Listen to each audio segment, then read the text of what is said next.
juin 2012, près du palais de justice de Paris.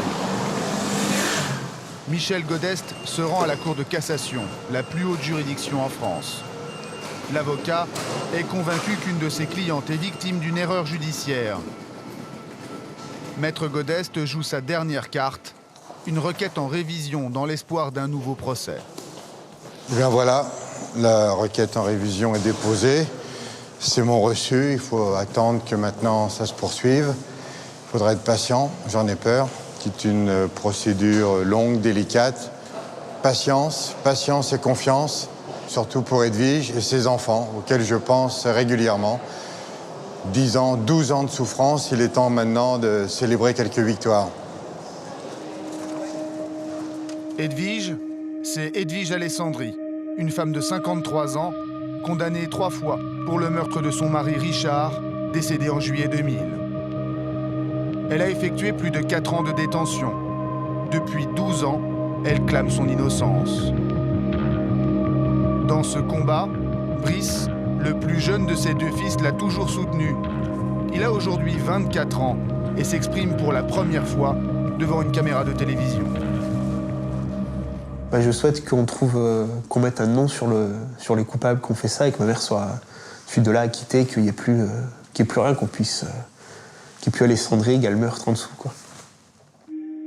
Johan, le fils aîné d'Edwige Alessandri, a aujourd'hui 29 ans. Comme son frère, il soutient sa mère depuis toujours. Je veux me battre pour que l'innocence de ma mère soit reconnue.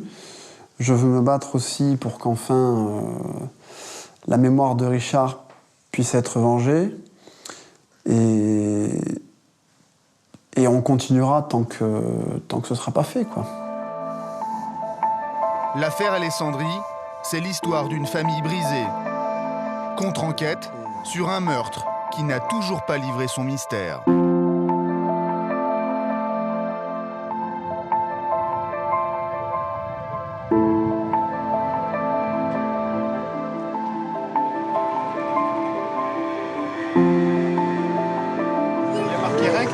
Ouais. Et pourquoi le voyant rouge, il savait pas? Sur ce film de famille, Edwige et Richard Alessandri passent leurs vacances en Corse. Nous sommes en 1992, 8 ans avant le drame. Les Alessandri forment un couple uni, même s'ils ont tous les deux un caractère bien trempé. C'était 2 caractères forts. Ça, c'est sûr que c'était pas le calme plat à la maison. C'était pas plan-plan, disons qu'il y avait tout le temps un sujet de discussion et oui, c'est sûr qu'il y avait des échanges de points de vue qui pouvaient être passionnés, quoi, disons. Et en plus de ça, eux, leur amour, je pense, était passionnel. En 1997, Edwige et Richard, tous les deux commerçants, rachètent un Intermarché à Pernes-les-Fontaines. Une bourgade paisible du Luberon, située à 20 km d'Avignon. Richard était un vrai dirigeant d'entreprise.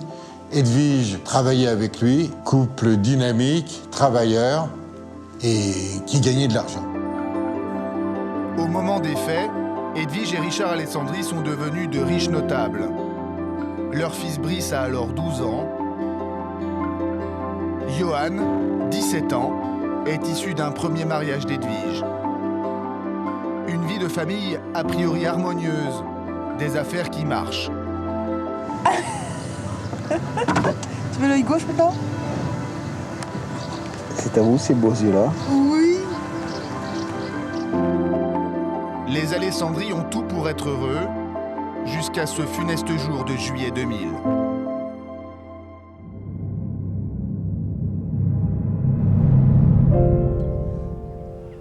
La famille Alessandri habite ce joli mât provençal, appelé la Gasquie.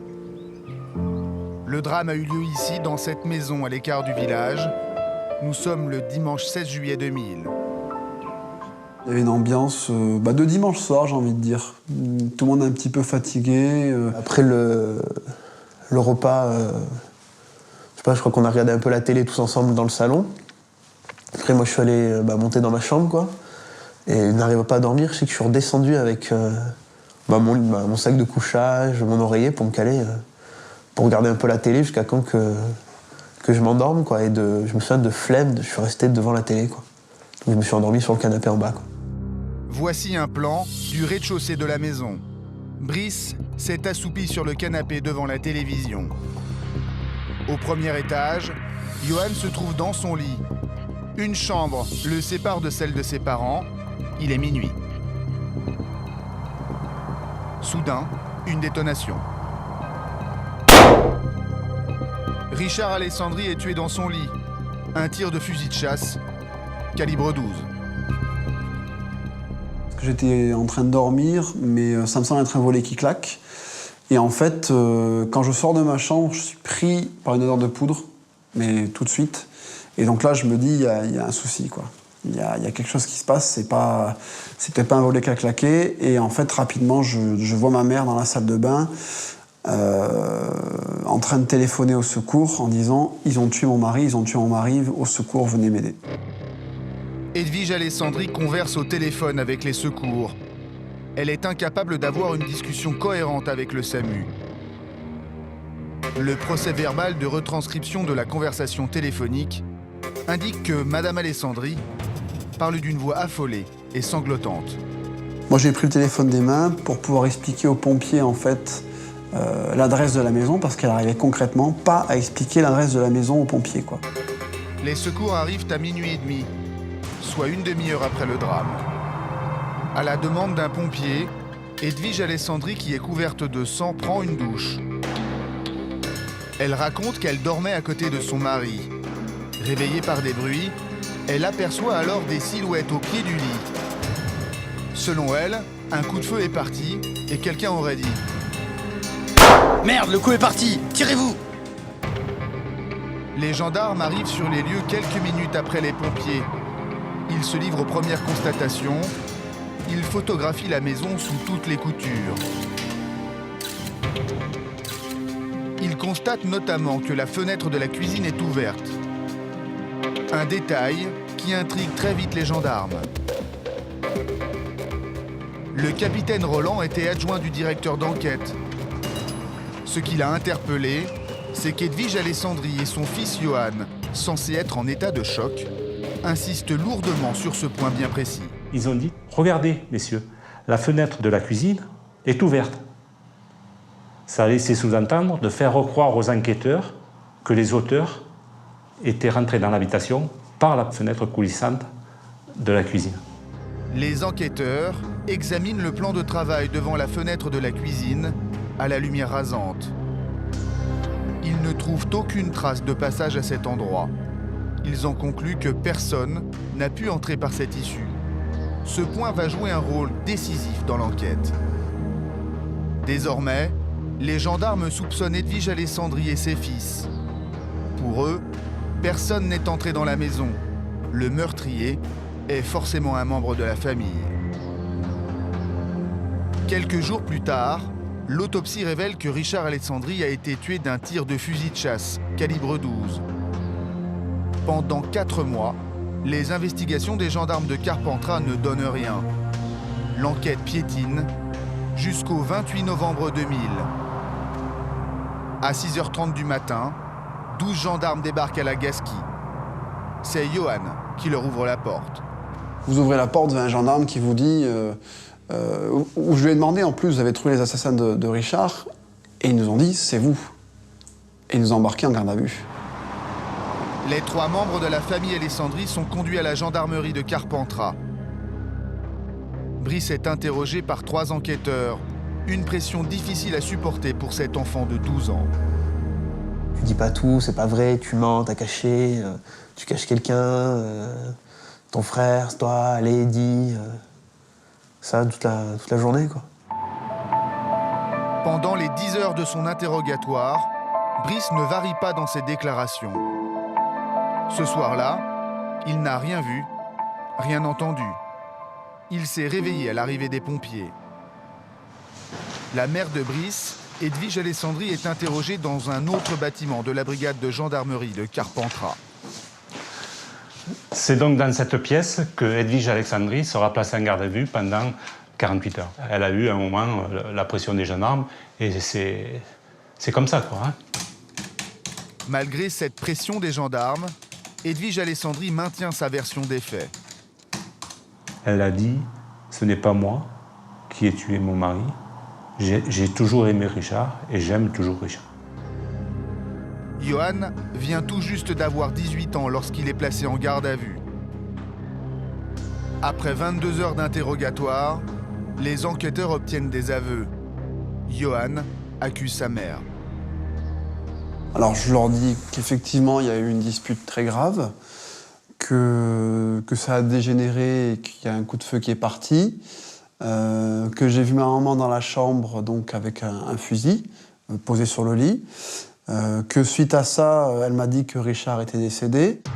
Devant les gendarmes, le jeune homme précise le scénario du meurtre. Pour faire croire que des intrus sont entrés dans la maison, Johan, son frère et sa mère auraient maquillé la scène de crime. Ils auraient d'abord ouvert la fenêtre coulissante de la cuisine, puis déplacé 3 pots de fleurs qui se trouvaient sur le rebord de cette même fenêtre, et enfin, déposé un pétale de fleurs et un peu de terre dans l'escalier. Ces aveux n'ont fait que confirmer tous les éléments que l'on avait et que lui n'avait pas. Donc cela nous a confirmé qu'il nous disait la vérité. Une question demeure. Johan déclare avoir caché l'arme du crime dans une haie de laurier du jardin. En pleine nuit, les gendarmes emmènent le jeune homme sur place. Ils font chou blanc. Le fusil ne se trouve pas dans la haie. La maison et ses abords sont fouillés de fond en comble. L'arme ne sera jamais retrouvée. Dans la foulée des aveux de Johan, Edwige Alessandri est mise en examen pour le meurtre de son mari au tribunal de Carpentras. Elle est incarcérée à la prison d'Avignon. Pour les enquêteurs, l'affaire est bouclée. C'est bien Madame Alessandri qui a tué son mari. Mais quelques jours plus tard, coup de théâtre, Johan revient sur ses aveux. Il écrit au juge d'instruction. J'ai dit beaucoup de choses fausses. Je souhaiterais m'expliquer et vous dire la vérité. Johan accuse les gendarmes de lui avoir extorqué ses aveux. Le jeune homme est reçu par le magistrat instructeur 1 mois et demi plus tard. J'ai l'impression que sa conviction intime, elle est déjà faite, en fait. Et que pour lui, l'affaire, elle est déjà terminée, quoi. Que l'instruction, elle est déjà finie, en fait. Johan échappe à toute poursuite pour complicité de meurtre. Mais la machine judiciaire est lancée. Edwige Alessandri devra affronter un procès d'assises, seule. Après 2 ans de détention préventive, Edwige Alessandri bénéficie d'une libération conditionnelle. Elle s'exprime alors à la télévision. Elle clame son innocence et n'a qu'un souhait, retrouver les assassins de son mari. Qu'un jour, on puisse me dire, on les a arrêtés, quoi. C'est pas une revanche ni une vengeance, hein, loin de là. Mais c'est ce à quoi on a droit. En 2006, en Avignon, Edwige Alessandri écope de 12 ans de réclusion criminelle pour le meurtre de son mari. Son attitude devant la cour n'a pas joué en sa faveur. Selon l'avocat général présent à l'audience, Edwige Alessandri n'a laissé transparaître que peu d'émotions.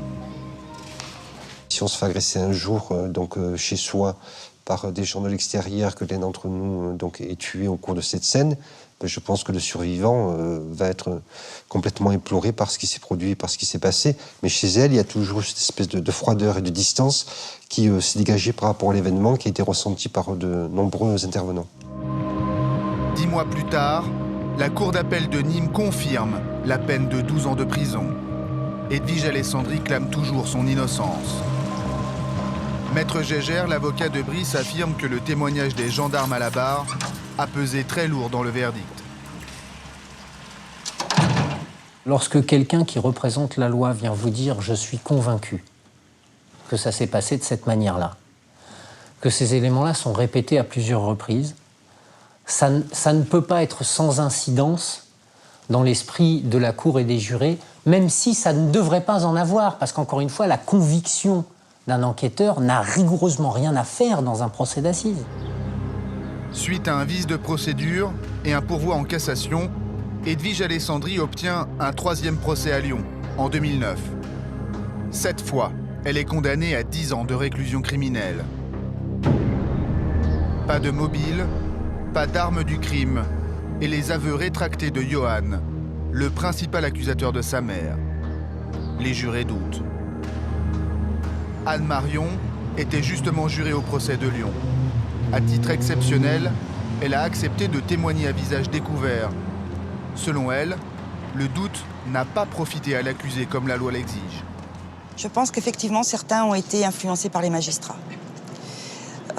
C'est pas une certitude, mais je vois pas comment il peut en être autrement, étant donné que, je vous dis, pour avoir des conversations tous les midis ensemble, c'était pas logique. Qu'est-ce qui était pas logique? Le fait qu'elle soit condamnée. Par rapport aux conversations que vous aviez avec vos collègues jurés? Voilà. Qui eux-mêmes doutaient à l'époque, c'est ça, à ce moment-là? Bien sûr, tout le monde doutait, tout le monde a toujours douté. On n'en a jamais vu un qui a dit qu'il était sûr qu'elle était coupable. Jamais. Le doute n'a pas bénéficié à Edwige Alessandri, ça c'est sûr. Aujourd'hui, 12 ans après les faits, Edwige Alessandri est en liberté conditionnelle. Elle n'a plus le droit de parler aux journalistes. Malgré 3 condamnations, elle crie toujours son innocence. Il faut dire que l'enquête menée par les gendarmes n'est pas sans faille. Les principaux éléments à charge sont fragiles. Le premier d'entre eux, les aveux de Johan.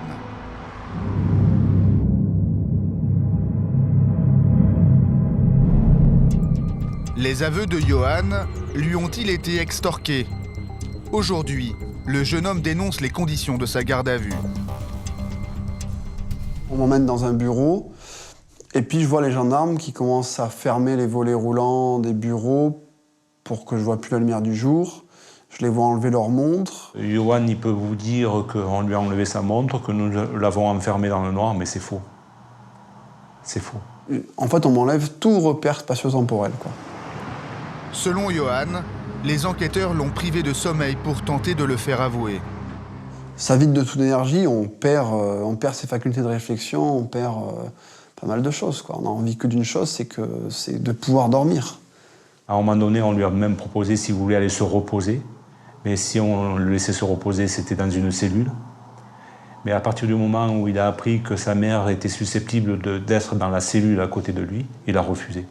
C'est lui qui a désiré rester sur une chaise pour se reposer.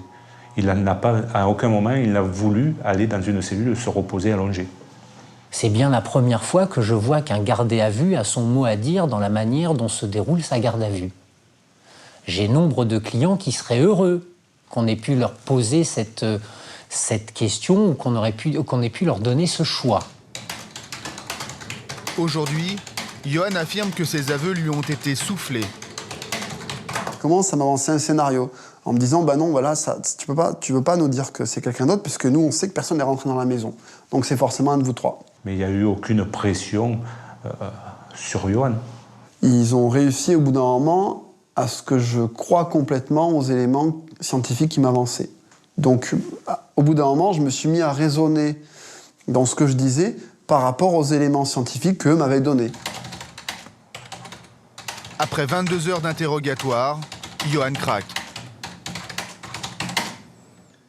J'avais tellement envie d'aller dormir et que ça se finisse que finalement, je leur ai dit ce qu'ils avaient envie d'entendre en pensant que de toute façon, derrière, c'était tellement faux et pas vrai que ça ne passerait jamais et que voilà.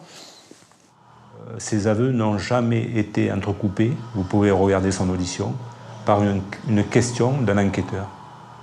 Ça a été un flot d'aveux continu. Dans ses aveux, Johan n'apporte aucun élément nouveau qui ne serait pas connu des gendarmes. Jean-François Abgral nous le confirme. L'ancien gendarme n'est pas n'importe qui, c'est lui qui a notamment révélé que Francis Saulme était un tueur en série. Il a été engagé comme détective privé par Madame Alessandri. Pour que l'aveu tienne, il faut que le témoin prouve ce qu'il dit. Hein, j'ai tué, prouve-le, mon vieux. Parce que si tu m'amènes pas d'éléments qui me démontrent que tu es l'auteur, ça n'a aucune valeur. Donc en général, ce qu'il faut, c'est des éléments matériels qui soient imparables derrière. C'est-à-dire que l'auteur d'un meurtre va vous amener à l'arme du crime, par exemple. Là, on l'a pas. Est-ce qu'il y a un élément objectif qui vous donne, à vous, qui est la preuve absolue de ce qu'il dit est vrai?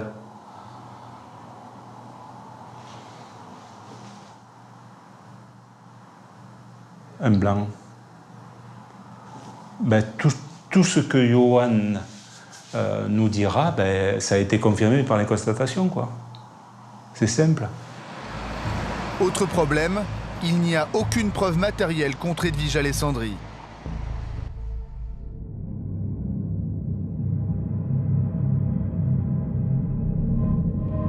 Le jour des faits, les gendarmes ont cherché des traces de poudre sur les mains d'Edwige Alessandri et de son fils Johan. La poudre, ce serait la preuve scientifique que la mère et son fils ont tenu l'arme du crime. Nous avons sollicité un expert en balistique auprès des tribunaux. Jean-Claude Schlinger est agréé par la Cour de cassation depuis plus de 20 ans. Il est considéré par ses collègues comme le meilleur spécialiste en France. Jean-Claude Schlinger nous explique comment, lors d'un meurtre par arme à feu, les enquêteurs recherchent systématiquement de la poudre, ce qu'on appelle les résidus de tir. Lorsque les projectiles sortent du canon, ils sont suivis par un nuage de particules. Lorsque je tire, si je tiens le fusil comme ça, ma main gauche est à proximité de l'extrémité du canon, et donc l'extérieur de ma main va être pollué par ces résidus. Dans l'affaire Alessandri, les enquêteurs ont effectué des prélèvements sur les mains d'Edwige, comme nous le montre l'expert.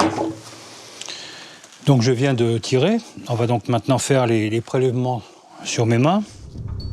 Ces prélèvements s'effectuent grâce à des tamponnoirs. Dans le cas d'Edwige Alessandri, les analyses n'ont rien donné. Ces résidus de tir, qui ressemblent à du talc, disparaissent au contact de l'eau. Or, à la demande des pompiers, Edwige Alessandri avait pris une douche. On ne saura donc jamais si elle était porteuse de résidus de tir. Johan, lui, n'a pas pris de douche. Et dans ses aveux, il affirme avoir tenu l'arme après le coup de feu. Retour à la démonstration avec l'expert. Le fusil étant lui-même pollué par les résidus, quelqu'un qui va prendre l'arme va polluer ses mains, et notamment, principalement, l'intérieur de ses mains, la paume. Au cours de cette démonstration, une personne joue le rôle de Johan. Notre figurant prend le fusil qui vient de tirer. Et les prélèvements sont effectués exactement de la même manière que sur le tireur. Donc maintenant, on va pouvoir faire analyser les tamponnoirs. On va donc se rendre au laboratoire. Ces tamponnoirs doivent révéler la présence de résidus typiques de tir qui sont toujours constitués de 3 composantes chimiques. On ne peut pas parler de résidus de tir lorsque l'on n'a pas en présence en même temps les 3 éléments plomb, barium et antimoine, surtout pour ce qui concerne un fusil de chasse. 1 heure plus tard, les résultats du test de notre expert tombent. Pour ce qui concerne le complice, c'est-à-dire la personne qui est venue après le coup de feu et qui a pris le fusil, on n'a pas de résidus sur l'extérieur des mains. Par contre, on a la présence des 3 éléments de façon très caractéristique sur les paumes des 2 mains. Donc, ce qui est normal puisqu'il a pris le fusil et donc il a été pollué par les résidus qui se trouvaient sur l'arme. Dans l'affaire Alessandri, les gendarmes n'ont pas révélé la présence de ces 3 composantes chimiques sur les mains de Johan. Les constatations des enquêteurs ne permettent pas d'établir qu'il a tenu l'arme entre ses mains. Selon la défense, les aveux de Johan ont été recueillis dans des conditions contestables. Il y a une absence manifeste de preuves matérielles. Mais alors, pourquoi les gendarmes se sont-ils obstinés dès le début de l'enquête sur la piste d'Edwige Alessandri? Le capitaine Roland nous conduit sur les lieux du drame. C'est la première fois qu'il y retourne. C'est vrai que lorsque j'aborde la propriété, ça me rappelle quelques années avant. Hein. Ça fait 12 ans que ça s'est passé. Et bon, ça rappelle de bons moments d'enquêteur aussi. Les gendarmes n'ont jamais cru à l'intrusion d'étrangers dans la maison. C'est sur cet élément que repose leur conviction de départ. L'élément capital, effectivement, c'est la non-constatation d'intrusion par qui que ce soit. Ça a beaucoup plus de conséquences qu'on peut penser dans l'esprit d'un gendarme, ça. Ça veut dire qu'il n'y a pas eu d'intrusion extérieure, mais ça veut aussi dire que ceux qui sont à l'intérieur nous ont menti.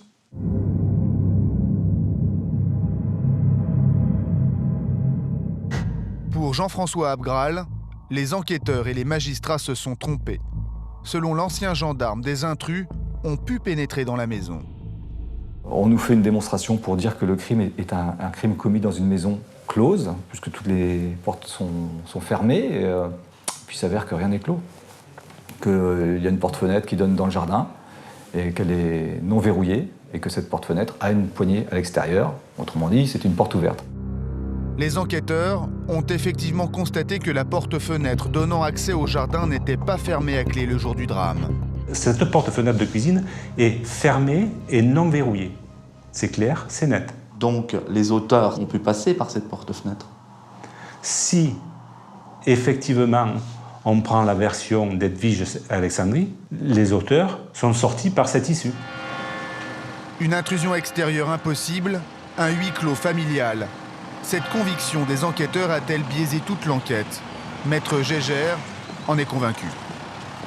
On va tout faire pour faire en sorte de venir conforter la seule thèse qui demeure crédible à leurs yeux. Il ne s'agit pas de dire qu'ils n'ont pas fait preuve d'honnêteté, mais ils ont fait preuve, à mon sens, d'une grande rapidité dans le raisonnement qui va les conduire non plus à faire des constatations objectives, mais à venir nourrir leurs convictions. Et il n'y a rien de pire qu'un enquêteur, il n'y a rien de pire qu'un enquêteur qui nourrit une conviction pour arriver à une solution. Un dernier élément a convaincu la justice de la culpabilité d'Edwige Alessandri. Elle aurait menti sur les circonstances même du meurtre.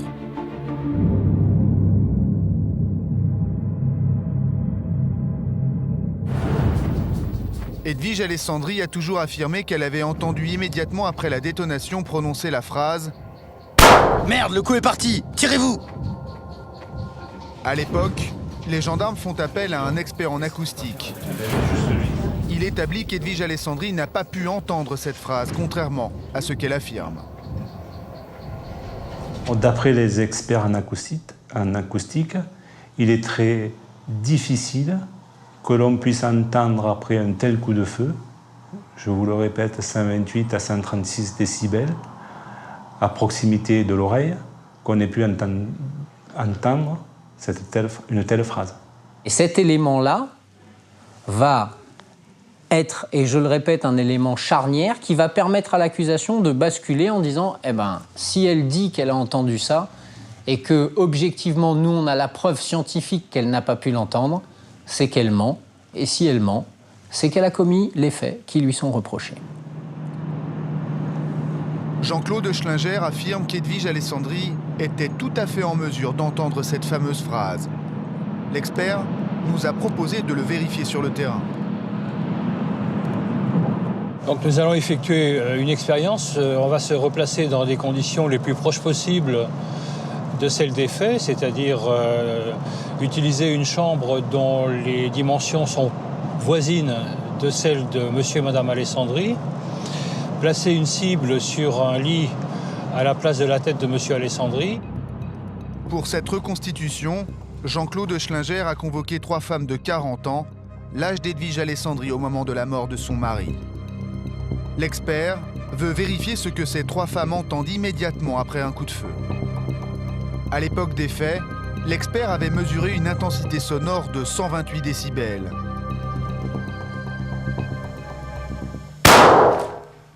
Lors de notre expérience, le sonomètre a affiché 127 décibels. Les conditions sont donc quasiment identiques. Jean-Claude Schlinger utilise un fusil de chasse calibre 12, une arme semblable à celle qui a tué Richard Alessandri. L'expérience peut commencer. Zut, le coup est parti, on se tire. Zut, le coup est parti, on se tire.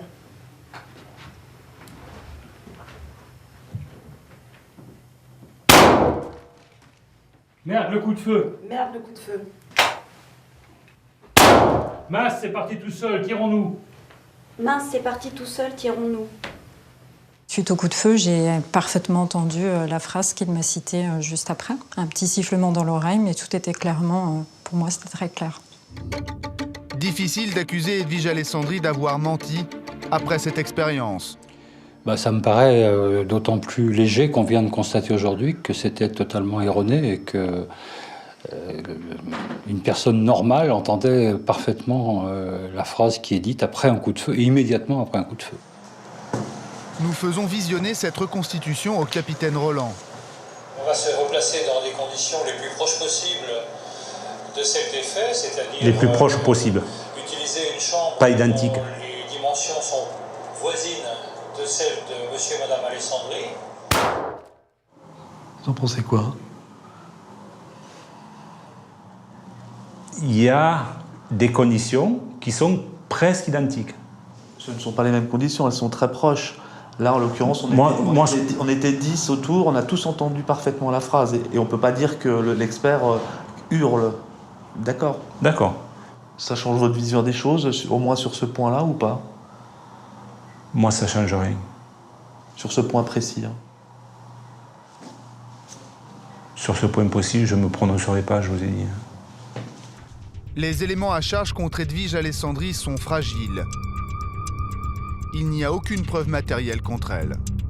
Aujourd'hui, son nouvel avocat, Maître Godest, est convaincu que le dossier est vide. Au fur et à mesure que j'ai travaillé ce dossier pendant des centaines d'heures, très vite, petit à petit, j'avais la conviction profonde qu'Edwige était innocente. Maintenant, ça ne fait plus le moindre doute.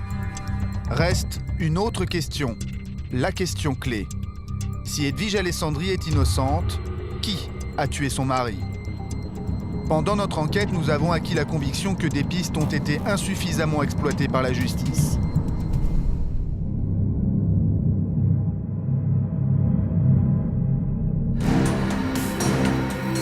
Le lendemain du drame, les enquêteurs relèvent la présence de traces de pas dans le jardin de la famille Alessandri. Précisément près d'une haie de laurier, à une dizaine de mètres de la porte-fenêtre de la cuisine. De plus, la propriété est complètement isolée, au milieu des champs d'agrumes. Pour l'ancien gendarme Jean-François Abgral, ces traces de pas sont un indice capital. Je rappelle quand même, pour la petite histoire, que le jardin est situé à l'arrière d'une maison qui est elle-même située au bout d'une impasse, à l'écart du village, quoi. C'est-à-dire qu'on ne vient pas là, quoi. Et on ne passe pas là non plus. Si on y est, c'est pour faire... C'est quoi? On a été invité ou alors on est planqué là, c'est tout. Il n'y a pas d'autre chose. Ces traces de pas, les gendarmes les considèrent également comme un indice très sérieux dès le début de l'enquête. Traces de pas dont on a fait le moulage et qui ont été saisies. Les moulages sont alors placés sous scellé. Aucune des chaussures des membres de la famille Alessandri ne correspond à ces traces de pas. 2 mois plus tard, un autre meurtre est commis à quelques kilomètres de la maison de la famille Alessandri, dans le même village de Pernes-les-Fontaines. Ce second fait divers va mettre les enquêteurs sur une piste très sérieuse pour identifier l'homme qui a laissé ces empreintes de pas. Lundi soir, dans un canal de Pernes-les-Fontaines, c'est dans le Vaucluse, non loin de Carpentras, on a retrouvé le corps d'un adolescent mutilé. Il avait été victime d'une expédition punitive, expédition préméditée. La victime, Romain, 17 ans.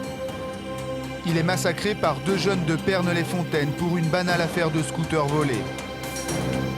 Quand Romain, 17 ans, arrive sur sa mobilette, ses 2 anciens camarades lui ont dressé un véritable guet-apens. L'un le roue de coups de batte de baseball, l'autre lui tire dessus à 3 reprises avec une carabine. Cette carabine a été fournie aux 2 assassins de Romain par un 3e adolescent, âgé de 18 ans, qui prépare un BEP. Nous l'appellerons Christophe. Christophe sera condamné 2 ans plus tard pour détention d'armes illicites. Lors d'une perquisition chez Christophe, les enquêteurs retrouvent une paire de baskets de marque Asics, type GEL, pointure 44 usagée. Et les chaussures seront comparées au moulage qui avait été fait précédemment dans le jardin de la propriété Alessandri. Effectivement, les chaussures de l'intéressé pouvaient correspondre sur certains points, la marque, la pointure, mais bon... Et le modèle. Et le modèle. Marque, modèle, pointure. Les chaussures de Christophe correspondent en tout point au moulage effectué dans le jardin des Alessandri. Et là, les gendarmes ont une obligation, c'est d'inspecter ces traces de beaucoup plus près. Or, que font-ils? Ils se contentent d'une comparaison visuelle. Les gendarmes se contentent d'une comparaison visuelle entre le moulage et les chaussures de Christophe. Ils ne procèdent pas à des vérifications plus poussées en laboratoire. L'usure était trop importante et ne correspondait pas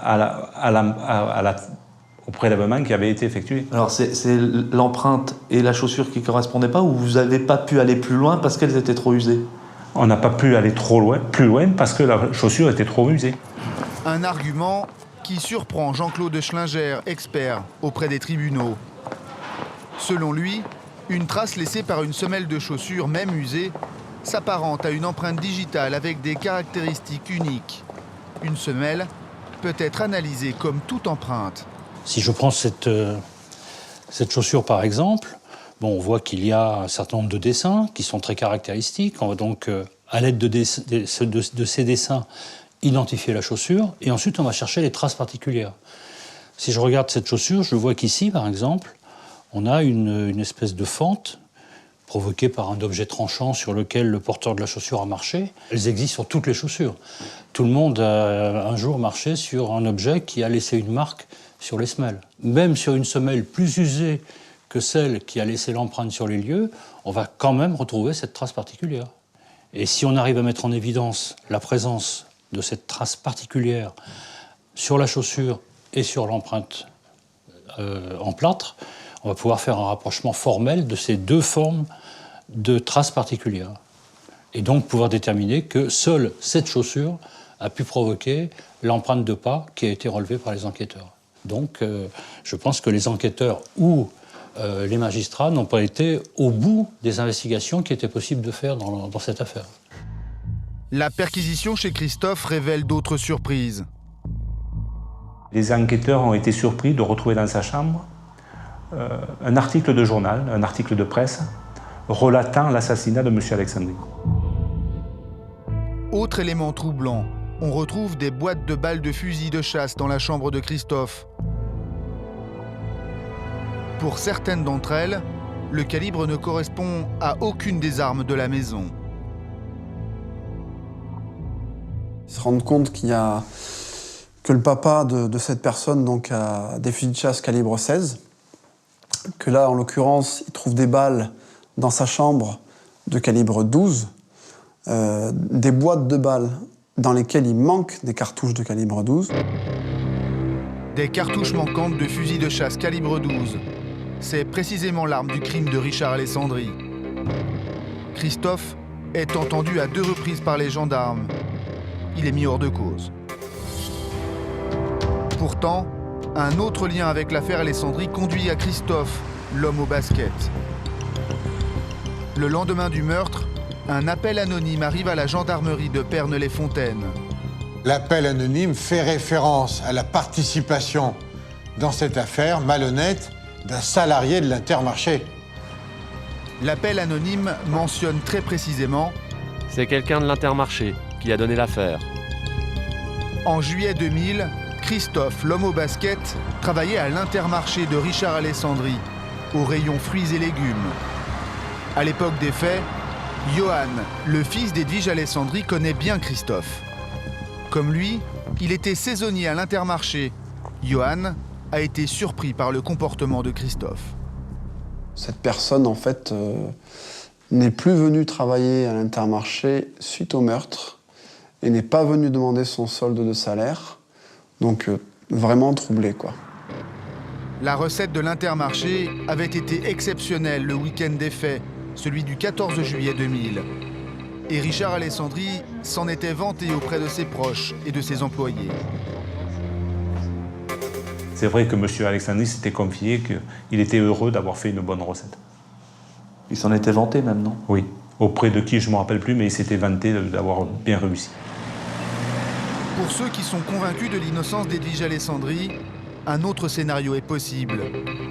Informés par l'employé de l'Intermarché, des malfaiteurs se seraient rendus chez les Alessandri pour voler la recette du magasin.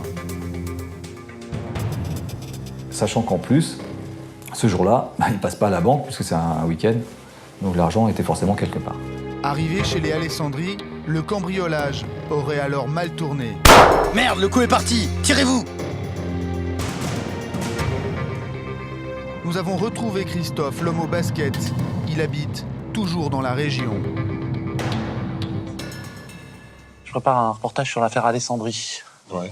Vous auriez un petit moment à me consacrer pour en parler? Non, je vous remercie, mais non, c'est pas ça ma tasse de thé. Non, mais en tout cas, vous l'aviez vu, vous, la veille?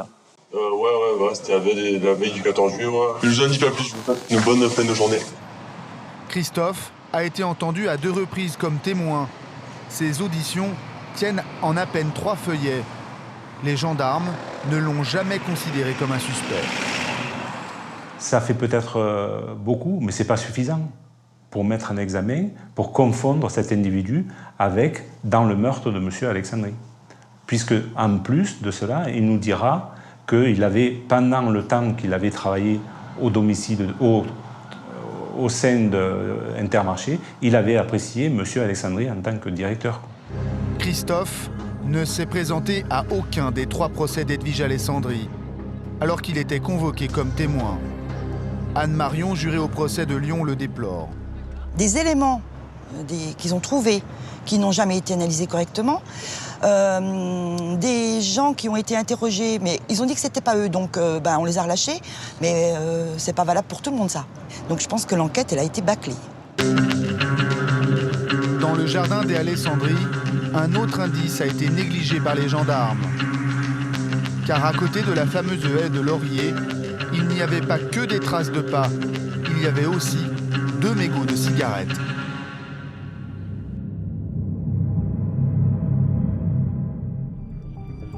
Les 2 mégots sont saisis par les gendarmes. L'ADN extrait ne correspond à aucun des membres de la famille Alessandri. Ils ont extrait l'ADN pour exclure la famille, pour exclure deux membres de la communauté des gens du voyage qui à un moment étaient dénoncés dans l'histoire, et puis ça reste là. J'ai dit, attends, si on exclut les gens par rapport à ça, ça veut dire qu'on estime que ça c'est lié à l'affaire. Et on ne fait pas la recherche fondamentale d'aller questionner le fichier des empreintes génétiques. Ça me dépasse. C'est une incohérence, c'est un défaut majeur de cette enquête.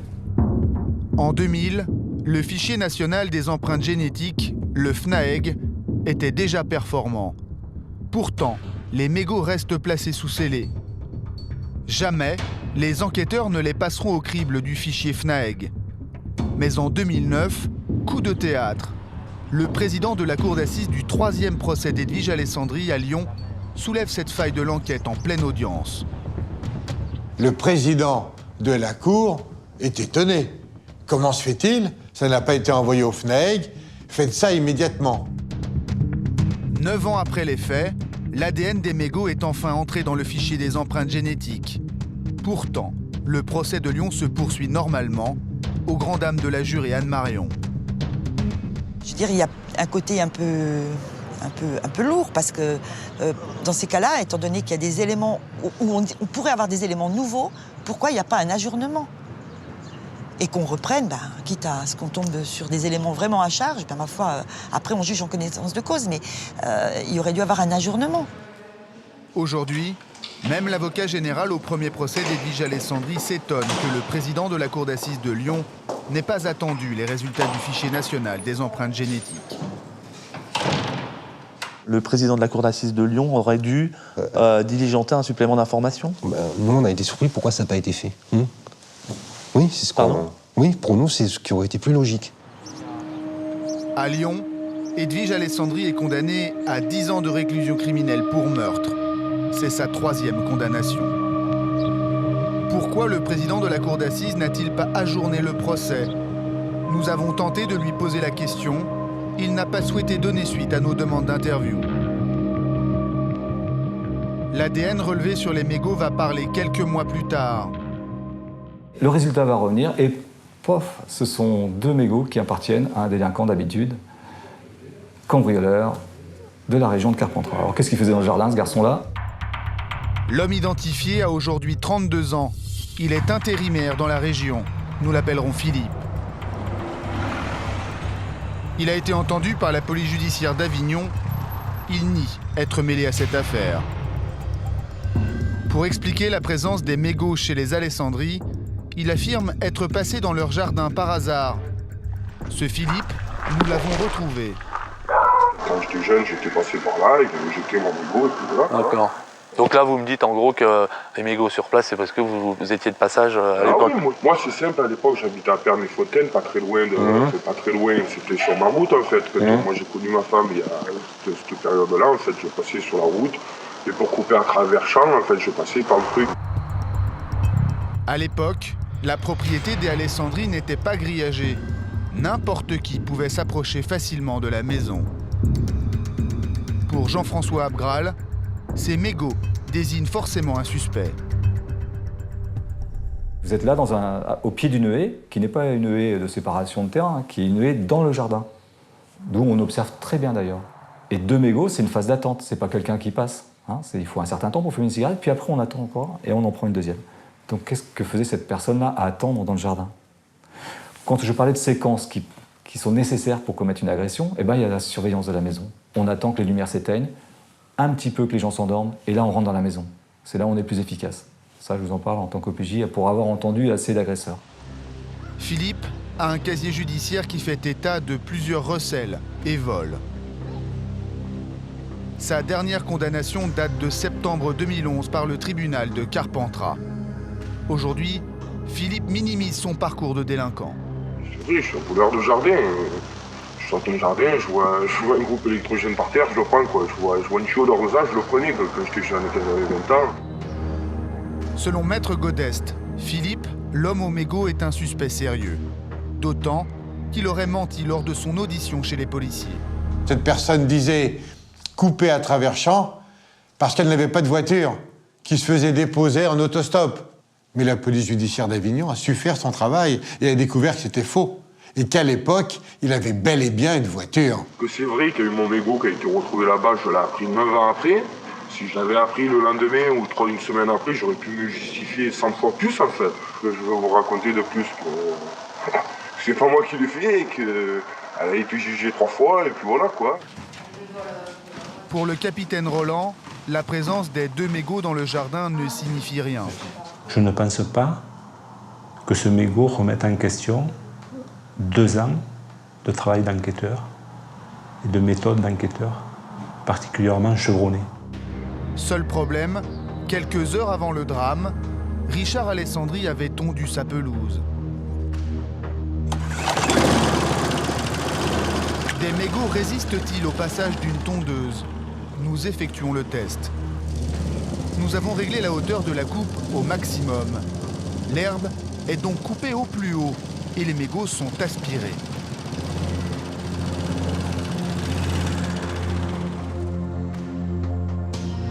Or, les photos du dossier d'instruction montrent que Richard Alessandri a tondu juste à droite de la haie de laurier. C'est précisément à cet endroit que les gendarmes ont retrouvé les mégots, représentés ici par le scellé 25. Le matin, à 6 h, ils sont saisis, ces mégots. Donc ils sont arrivés après la tonte de la pelouse et au lever du jour. Voilà. Et avant le lever du jour. Moment, on sait qu'à partir de 1 h du matin, minuit et demi même, il y a des gendarmes sur place. Donc c'est avant. Donc c'est entre 20 h et minuit. Voilà. Cette personne, dont je ne peux vous donner le nom aujourd'hui, évidemment, était présente ce soir-là, ce jour-là, au moment des faits. Ce n'est pas rien. Les mégots, les traces de pas, 2 indices qui pourraient signer un crime crapuleux. C'est cette nouvelle hypothèse que la Cour de révision va devoir étudier dans les prochains mois. Elle devra aussi enquêter sur un nouveau témoignage recueilli récemment par la police et qui accrédite également la thèse du crime crapuleux. Ce témoin accuse nommément 3 cambrioleurs multirécidivistes de la région d'avoir tué Richard Alessandri. 2 hommes et une femme qui ne sont ni Christophe ni Philippe. Il est avéré que l'un de ces 3 délinquants était en lien à l'époque des faits avec Philippe, l'homme au mégot. Ce dernier l'a reconnu devant les policiers lors de son audition. Je l'ai fréquenté lors de bringues, mais jamais pour faire des conneries. Devant nous, Philippe ne s'en cache pas. Il habite ici, peut-être il y a 96, 97, voilà. D'accord. Il me dit, est-ce que vous le connaissez? Je vais pas mentir. Je dis oui, là, on joue au foot, j'ai que la vérité, quoi. Toutes ces personnes se connaissent, toutes ces personnes travaillent, si j'ose dire, ensemble, font des sales coups ensemble, depuis des années.